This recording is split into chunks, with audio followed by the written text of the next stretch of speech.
চলে যাচ্ছি প্রথম ঘটনায়। আমি সৌরভ, লিখছি নারায়ণগঞ্জ থেকে। আজ আমি আপনাদের সাথে যে ঘটনাটি শেয়ার করব, এটা আমার নানার সাথে ঘটে। সালটা ২০০৪। তখন আমার মা, বাবা, নানা-নানি সবাই একসাথে একই গ্রামে থাকতেন। আমার নানা শহরে হাসপাতালে চাকরি ছাড়ার পর গ্রামে জীবিকার অন্বেষণে আসেন। যেহেতু তখন হাওর বিলের সংখ্যা বেশি ছিল, সেহেতু নানা মাছ ধরার পেশাকে বেছে নেন। প্রতিদিন তিনি মাছ ধরে তার বাজারে বিক্রি করতেন। এভাবে দিন যাচ্ছিল। সেই দিনটি ছিল শনিবার। গ্রামে সেদিন হাট বসেছিল। আবার নানা সেদিন নাকি অনেক মাছ ধরেছিলেন, যার কারণে তার আসতে অনেক দেরি হয়। বিক্রি শেষে তিনি সময় দেখলেন রাত ৯টার মতো বাজে। গ্রামে এমনিতেই রাত ৯টা মানে অনেক কিছু। তার সঙ্গে আবার শীতকাল। নানা এবার কিছুটা মাছ সঙ্গে নিয়ে বাড়ির দিকে রওনা হন। আমাদের বাড়ি থেকে বাজারে যেতে প্রায় ২০ মিনিট সময় লাগে। পথিমধ্যে একটা বড়ই গাছ আর পুরনো বাড়ি, যেটা কিনা ২০-২৫ বছর আগের। নানা মাছ সঙ্গে নিয়ে হাঁটছেন, চাঁদের আলোয় সবকিছু স্পষ্ট দেখা যাচ্ছিল। নানা যখন পুরনো বাড়িটার সামনে আসলেন, তিনি স্পষ্ট দেখতে পেলেন একটা কালো ছায়া মূর্তি যেন তার সামনে দিয়ে ওই বাড়িটাতে ঢুকে পড়ল। তিনি খুব সাহসী ছিলেন এবং তিনি বুঝতে পারলেন যে কিছু একটা হতে যাচ্ছে, অর্থাৎ তার সাথে খারাপ কিছু একটা হতে যাচ্ছে। তাই তিনি দোয়া কালাম পড়তে শুরু করলেন। এরপরে সেই অশরীরীটা নানাকে শুধু পেছন থেকে ডাকছিল আর বলছিল, মাছ না দিয়ে কোথায় যাচ্ছিস? তাড়াতাড়ি মাছ দিয়ে যা, নইলে তোর ভালো হবে না। নানা এসবে পাত্তা না দিয়ে সেই অশরীরীটাকে বলে যে, কি করবি তুই? সাহস থাকলে সামনে আয়। নানা কিছু ধোয়া পরে রেখেছিল, যাতে অশরীরীটার সামনে আসলে তার উপরে ফু দেয়া যায়। নানা ভালো করে বুঝছিলেন যে তার সঙ্গে মাছ থাকায় এরকমটা হচ্ছে। নানা অনেকক্ষণ পরে বাড়িতে আসেন। নানা যখন বাড়িতে আসলেন তখন রাত ৯:৩০ মতো বাজে। মোটামুটি আধা ঘন্টার মতো সময় লেগেছিল। নানা বাড়িতে এসে রান্নাঘরে মাছ রেখে দেন। অর্থাৎ তিনি যখন আসছিলেন ২০ মিনিটের পথ, আধা ঘন্টা লাগলো। কারণ মাঝখানে তার মনে হয়েছে কোনো অশরীরী তাকে বাধা দিয়েছে, বা তার সাথে মাছ থাকার কারণে সেটা সেই মাছটা চেয়েছে। নানা মনে করেন কিছুই আর হয়তো ঘটবে না। তারা ওই মাছ খেয়েও ফেলেন। মাছ খাওয়ার কয়েকদিনের মধ্যে নানির ভেতরে একটা অস্বাভাবিক আচরণ লক্ষ্য করা যায়। যেমন বাড়ির সবার সঙ্গে খারাপ আচরণ করা, একাকী বসে থাকা এবং মাছ খেতে চাওয়া। একদিন নানা মাছ আনলে নানি সেই কাঁচা মাছকে খেয়ে ফেলেন। নানা এই দৃশ্য দেখে অবাক, কারণ একজন মানুষের পক্ষে জ্যান্ত একটা কাঁচা মাছ খাওয়া অসম্ভব। নানির এসব কর্মকাণ্ড দেখে নানা হুজুরের পরামর্শ নেন। হুজুর তাই আমাদের বাড়িতে আসলেন নানিকে দেখার জন্য। পরে হুজুর নানির ভেতরে থাকা জিনটাকে ডাকলেন, উপস্থিত করলেন এবং বললেন, তোর কি হয়েছে? ওনার গায়ে ভর করেছিস কেন? জিনটা সব শুনে বলে যে আমাকে মাছ না দিয়ে সেই মাছ তারা খেয়ে ফেলেছে, আমার তো ভাগ আছে। হুজুর বলে যে, এখন কি করলে তুই যাবি? জিনটা বলল, থাক, আমি চলে যাচ্ছি, কিন্তু আমি ওনাকে, মানে আমার নানা, না মেরে শান্তি হব না। এই বলে জিনটা আমার নানির শরীর থেকে চলে যায় এবং সাথে সাথে নানি অজ্ঞান হয়ে যায়। নানির জ্ঞান আসার পর তিনি আমাদেরকে বলেন যে যখন নানা মাছ নিয়ে রান্নাঘরে রাখলেন, তখন তিনি মাছ কাটার উদ্দেশ্যে রান্নাঘরে যান। কেউ একজন জানালার বাহির থেকে তাকে নাকি বলছিল যে সময় থাকতে মাছগুলো এখনো দিয়ে দে। এরপর এই ঘটনার থেকে সবকিছু স্বাভাবিক হতে শুরু করল, কিন্তু ঘটনার শেষ হয়নি। নানির এইসব ঘটনার কয়েক মাসের মধ্যে নানার আচরণ পাল্টাতে থাকে। এদিকে একদিন রাতে নানার সাথে ঘটে যায় আরেকটা অনাকাঙ্ক্ষিত ঘটনা। নানা রাতে ওয়াশরুমে যাওয়ার জন্য ওঠেন। যেহেতু গ্রামের ওয়াশরুম স্বাভাবিকভাবে ঘর থেকে একটু দূরে, সেহেতু এটি ছিল আমাদের বাড়ির পূর্ব পাশে। সেই জায়গাটি ঘন জঙ্গলে আর ঝোপঝাড়ে পূর্ণ। আর সেই জায়গায় আছে একটা বিরাট বটগাছ। এই বটগাছের আশেপাশে প্রচুর ঝোপঝাড়। বটগাছের পাশেই ছিল একটা পুকুর, আর পুকুরের পাশে রয়েছে একটা বড় কবরস্থান। বাইরে চাঁদের আলো থাকায় নানা সাথে কিছু নেননি, অর্থাৎ কোনো ধরনের আলোর উৎস, টর্চ বা কুপি ল্যাম্প এরকম কোনো কিছু নেননি। আবার বাড়ি থেকে ওয়াশরুম একটু কাছেই। নানা অত রাতে একাই যাওয়ার জন্য ঘর থেকে বের হন।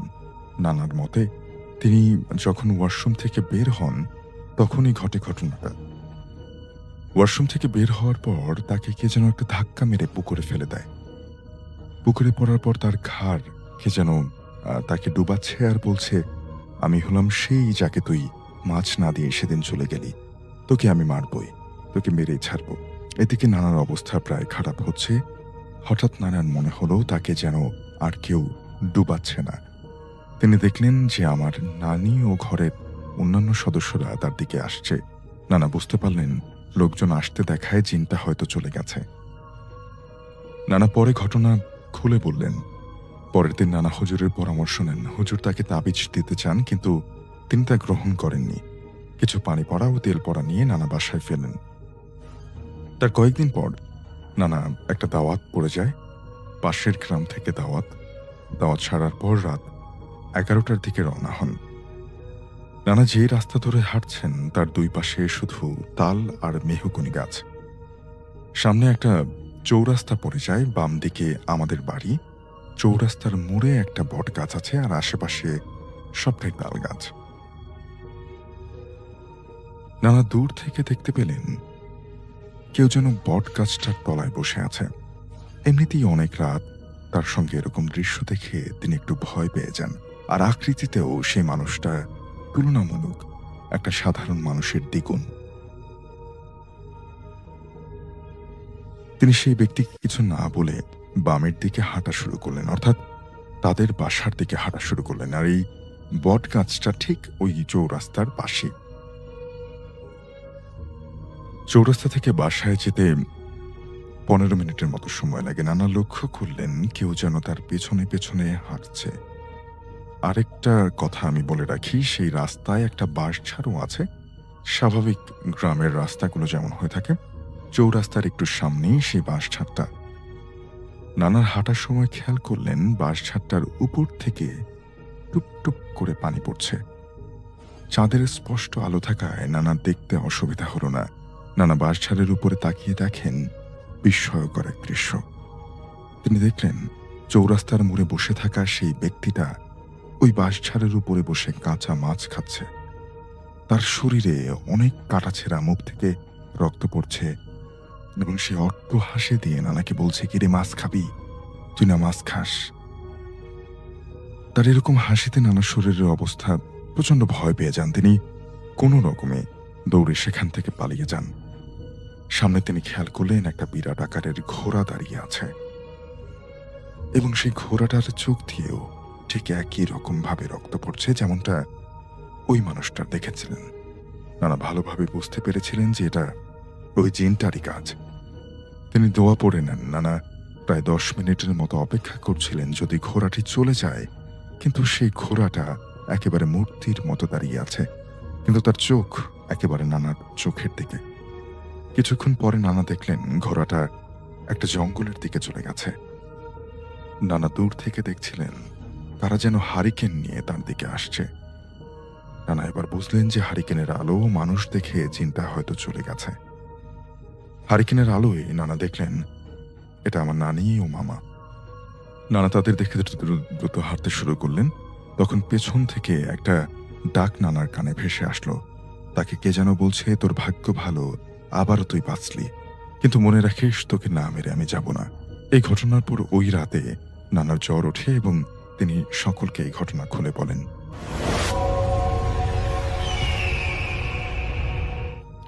সরাসরি ঘটনাতে চলে যাচ্ছি।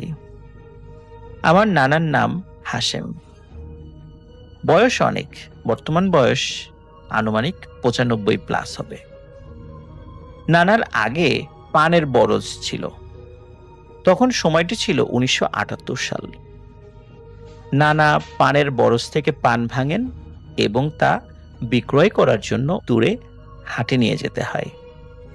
হাটের নাম কালীগঞ্জ। হাটে যাবার পথে রাতু গ্রাম নামে একটি গ্রাম পড়ে। সেখানে কিছু ভয়ঙ্কর জায়গা আছে, কবরস্থান, শ্মশান, বাঁশঝাড়, এমন আর কি।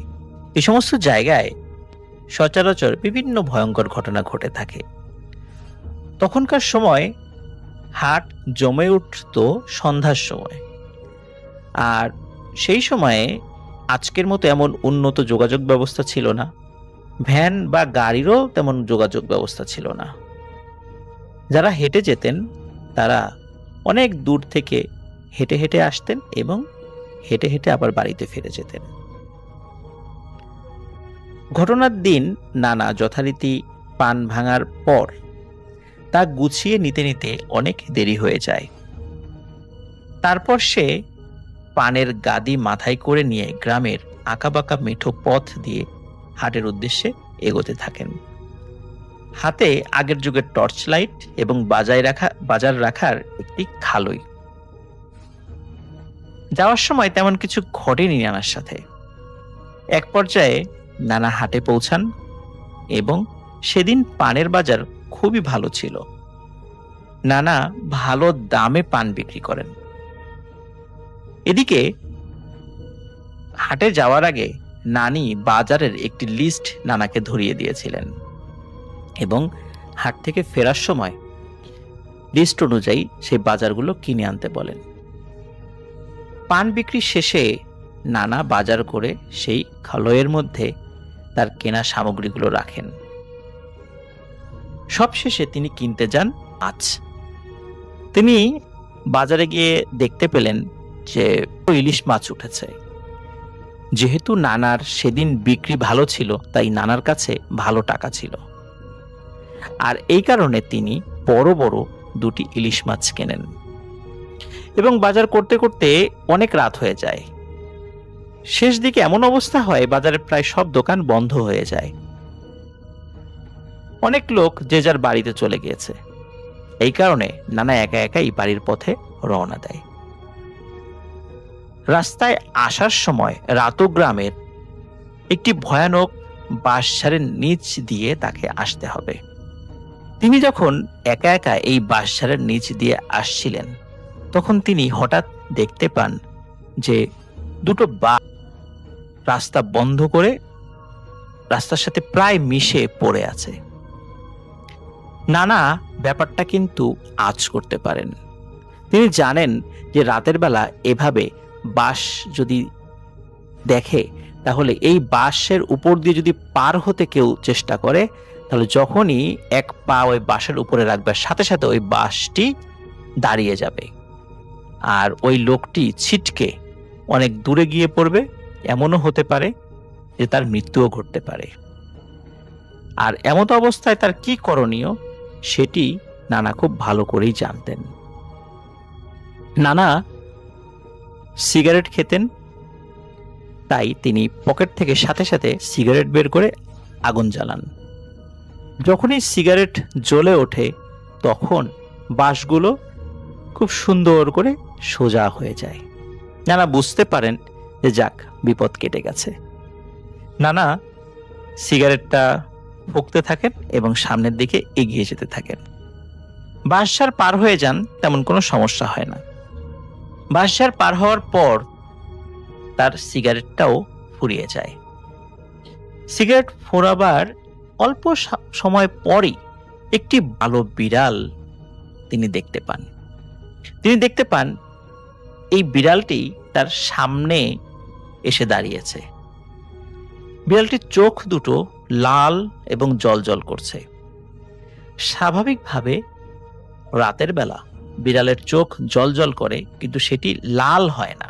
কিন্তু এই বিড়ালটার চোখ দুটো লাল। মনে হচ্ছিল এই বিড়ালটি নানার হাতের ইলিশ মাছ দুটো নিতে চাইছে। কিন্তু নানা এই বিড়ালটিকে একটা স্বাভাবিক বিড়াল হিসাবেই ধরে নিয়েছিলেন। মনে করেছিলেন হয়তো ইলিশ মাছের গন্ধ পেয়ে একটি বিড়াল এগিয়ে এসেছে। বিড়ালটি বারবার মিউ মিউ করছিল, মাছ খাবে। কিন্তু নানা একটু ধমক ধামক যখন দেন, তখন বিড়ালটি পাশ কাটিয়ে চলে যায়। নানা একটা বিষয় লক্ষ্য করেন যে বিড়ালটি পাশ কাটিয়ে যাওয়ার সময় তার লেজ